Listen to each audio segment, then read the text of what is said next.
Bonjour, c'est Vanille de Up. Dans ce tutoriel, je vais vous expliquer comment positionner les plaintes Oracle afin de les inclure et de les chiffrer facilement dans votre shopping list.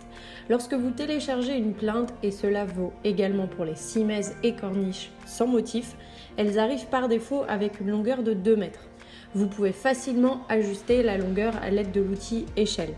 Mais ne perdez pas de temps à copier-coller et à positionner les plaintes sur chaque mur, car le résultat ne sera pas esthétique, notamment au niveau des angles sortants. Voici comment procéder efficacement. Triple-cliquez sur votre sol pour le sélectionner complètement. Assurez-vous qu'il est groupé.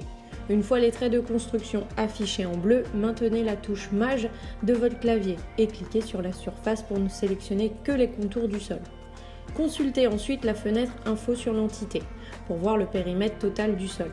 J'ai donc une longueur de 1792,6 cm, soit environ 18 mètres.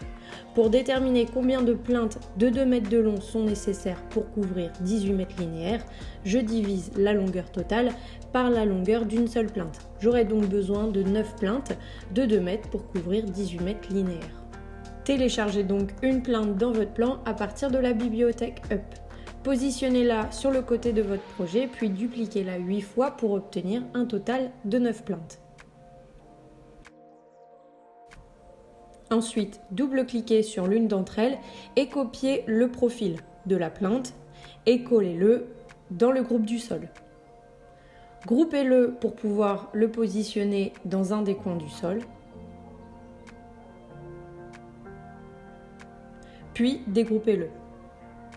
Ensuite, cliquez sur le sol sans que les traits de construction bleus n'apparaissent, puis cliquez sur l'outil « Suivez-moi ». Il vous suffit ensuite de cliquer sur la face du profil de la plainte pour que l'outil « Suivez-moi » suive le chemin et crée automatiquement les plaintes tout autour du sol. Pensez ensuite à grouper vos plaintes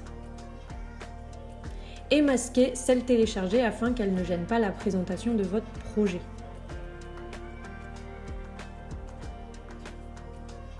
Enfin, jetez un coup d'œil à votre shopping list et mettez-la à jour. Vous verrez que les éléments sont bien synchronisés avec les 9 quantités accompagnées d'une évaluation du coût. À très vite pour plus de conseils.